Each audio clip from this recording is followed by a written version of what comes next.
Welcome to the Booking app overview. To access the Booking app, you will have various options. First one, you can access via the menu at the top of the page. Second option is on the left-hand side. Click on Build, then again on Build a Booking Calendar. Another option is if you have added it as a favorite right here. Once you have clicked either one of them, it will take you to a screen looking like this. Here you will see an overview of all your calendars as well as bookings and cancellations. You can also see how much you have earned if you have set up a payment request. You will be able to change the analytics according to 7, 30 days or all time. Scrolling a bit further down, you will see your calendars in Calendar View or List View.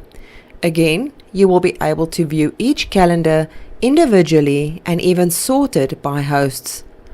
On the left-hand side is your menu that you can access at any time while you are in the Booking app.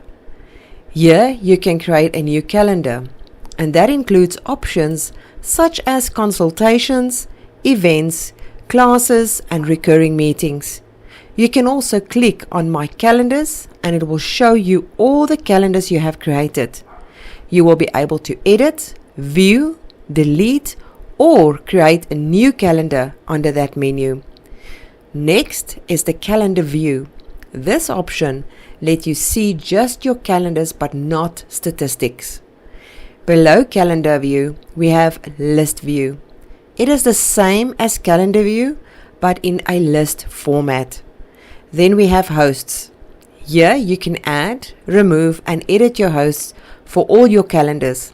It is a good idea to add your host before creating your calendar to make it easier for yourself.